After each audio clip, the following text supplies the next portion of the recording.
Hello, everyone, and welcome to the RCD ShareNet. My name is Dave Thompson. I'm the Community Outreach Coordinator and contributor here on the ShareNet, and I'm here with our co-op student, Oliver, and we're going to tell you about a new direction for the ShareNet, new direction for 2022. We have been doing this now for almost a year, and we needed to sort of find a way to get to our members, get to new people and whatnot else through the internet and through online means because of the pandemic and the lockdowns.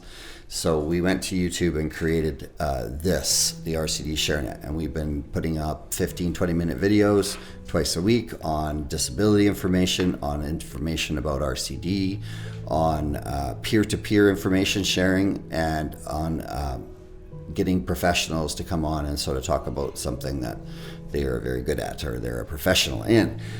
So now we've decided, now that we've gotten our footing and we're a little confident with what we're doing, that we're going to change the direction a little bit for the new year and focus on a theme for 3 months at a time. So there'll be 12 videos in total, because we are switching to a 1 week video format at 3 o'clock on Mondays. And so that will be the time now for the new ShareNet. And the first segment, the first 3 months, will be on disability information. And I'll have Oliver tell you a little bit more about that.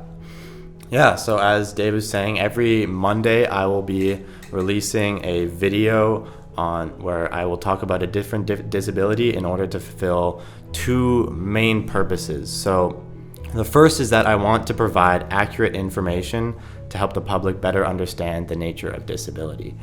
So for the first part of every video I do, I'll basically be conducting research and then coming up with a explanation of what it means to have the disability that we're talking about that week. So I'm just going to basically try to provide the core information on what it means to have that disability. And that's coming from a layman's point of view too. Yeah. So which can be challenging sometimes when you just get research doctor speak and whatnot, and you have to sort of wade through that. Absolutely. It's good to just get the point form. This is all you have to, this is what you need to know. Absolutely. My goal is to make it understandable to the layman, so you don't have to understand big doctor jargon in order to understand what I'm trying to tell you. But at the same time, it is important to recognize that that kind of perspective comes with some limitations, which is that I can't explain everything. I can't cover everything. So there's a lot of information out there, and I'll just be trying to cover the core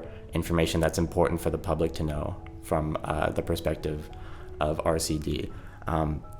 So the second purpose of this series will be to also give people with lived experience an opportunity to share their own personal stories as a way of humanizing the experience of disability. So we think this is important because oftentimes the perspective of lived experience is overlooked in research. You take everyone's experience and average it across everyone. So we think it's important to give people with personal stories an opportunity to share their perspective in order to kind of, give their understanding and their strategies on how to kind of manage something that they've lived with themselves. So because a lot of times you have the access to the doctors, you have the access to the internet, you can find these things out fairly easy after a certain amount of time, but depending on how fast your illness came on or whatnot else, or many different factors, and then you got COVID on top of that, you can be very isolated, and so you don't get those comparisons. You don't talk to that other person that's 5 years ahead of you in the same illness and saying, wow, that's what the light at the end of the tunnel may look like, or whatnot, right? Absolutely. And that's really important. For sure. Yeah, no, it's very, because it's important to know as well that there are other people out there who kind of have experience managing these disabilities. So they will have learned from their experience, and it's important to kind of share those perspectives, we believe. So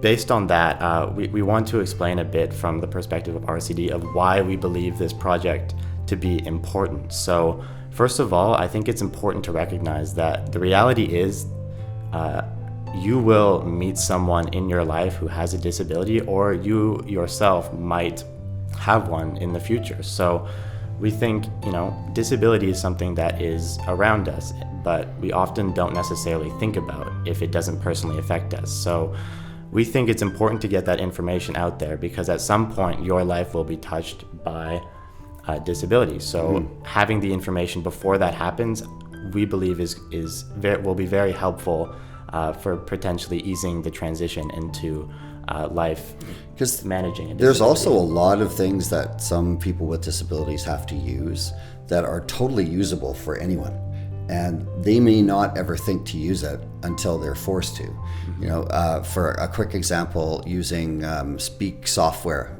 Dragon Speak or whatever for your computer. You may be getting carpal tunnel, your wrists hurt after a week of work. You see someone else using it and going, oh, gee, maybe I should try that out. And it may save you from carpal tunnel surgery in 10 years or something.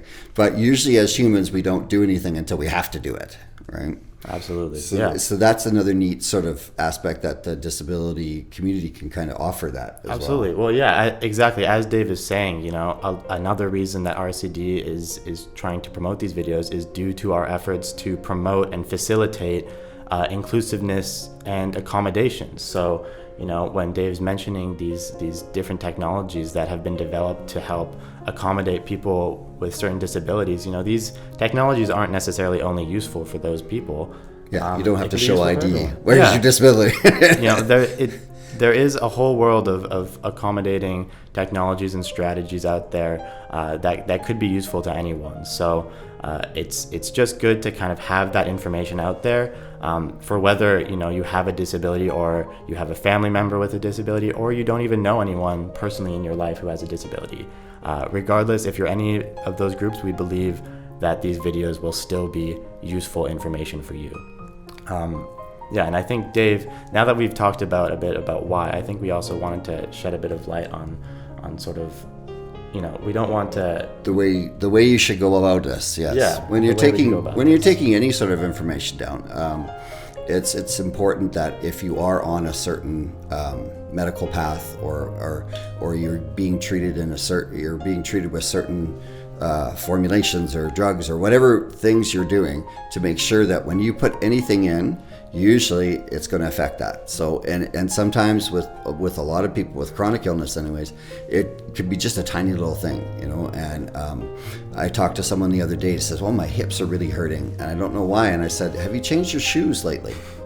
Oh, really? And you don't even think. So it's really important to consult your whole health team whenever you're taking any sort of advice or you get some information about something, is to throw that into your doctor appointment and say, look, I'm thinking about this, talk about it, bat it back and forth, do some research, and make sure that everybody knows, because it's a domino effect. You change one little thing here and it kind of goes all the way down the row and can change something more extreme later on. So we want to make sure that everyone does know that that's what you need to do whenever you're doing these things. It's the best way to do it. It's the safest way to do it. So make sure you don't just, oh, I'll try that. I'll run out there and get it. And then all of a sudden there's like, what have you been doing? Right? For sure. Yeah, no, what we do want to emphasize at RCD, we're not a replacement for your doctor. Yeah, and we are not doctors. No, we're not doctors. and also, we're also not, healthcare providers or necessarily an authority on disability research. We don't conduct our own independent research. What we're going to be doing in these videos is basing the information on research that has been conducted by organizations who are authorities. So, but what we have had is 35 years of people with disabilities coming to us. Absolutely, right? absolutely. That's the thing, right? So we are aware of the social world for sure. No, that's what we want to convey. We have the connections in the social world, and we have connections with lived experience, but we're not. The information that we're containing in these videos is not based on our own research. It's based on the research conducted by other organizations. And as we're going about that research, I just wanted to share a bit about of the process of coming up with that. So I'm going to be validating all the sources I use with a resource called QuackWatch, which is intended to uncover what are known as quack doctors. So basically doctors who may not be providing the most reliable information. So I'm validating each source I use with that website to make sure that the sources I use are reliable information. And as chronic illness and invisible illnesses have gone, there is more times where there is stuff that may not they can all they have to do is have one person have a good experience, and they can say this, but if it doesn't work for you, they can just say, well, it didn't work for you, it worked for this guy, right? So it's just important to have that information, and it's nice to be able to know that it's kind of gone through some vetting. Mm-hmm. Yeah, it's important to kind of have some resources that can kind of lend weight to the kind of information you're taking in, because you don't want to just be taking in the random information from some random source that might not give you the best treatment. So if we want to make sure that the treatments you use are the best for you, and we're trying to give you the information to help you make those decisions. Yeah, and a lot of times you can make these decisions and not feel that confidence. Hopefully we give you a little bit more confidence when you're doing those things. Yeah. So, and another source we just wanted to mention for those who might be managing a disability is a source called The Mighty, which is a safe and supportive community for people facing health challenges and the people who care for them. So this is just really a place to get a couple stories from other people who might be going through the same disability as you, and it's just a way of further understanding the subjective lived experience. And The Mighty does not give out much medical sort of or anything that way. It's more the social, it's more the interaction with your family. Now that you have this, that's more their thing. And what I really like about The Mighty is they do lists of things, 7 things that you didn't know someone with this has to do. Yeah. And those are just really easy. No doctor speak, no nothing. Like there's times when I thought there was a video camera in my house because I read the article and go, this is exactly what happened 2 weeks ago in our house, right? And so a lot of times that's really good to give that person, your caregiver, your spouse, your partner, whatever, to sort of help with that part, because Absolutely. That is a challenging part of illness as well, is that the family and getting that all sort of, how is that going to work now? So, and that's where The Mighty does a really good job. Absolutely, yeah. No, I think these 2 sources I think fall in line with sort of the 2 purposes that I mentioned at the outset, which is how we want to provide accurate information based in research, but we also want to give people with subjective lived experience a chance to share their stories, because together, I think with those 2 sources of information together, you're gonna get the best overall information on what it means to have disabilities and to live with them. So thanks for joining us. So Thank you what are some of the topics we might cover? I was just going to mention that. All yes. Right. So next week I'll be doing our first topic, which will be on ADHD. I'll be talking about what it means to have it, and then we'll also be interviewing someone with lived experience. So that's attention deficit hyperactivity disorder. Indeed, right? Yes. So again, thank you for joining us, and I will see you next week, and I'm looking forward to seeing you for the next 3 months. All the best. See you.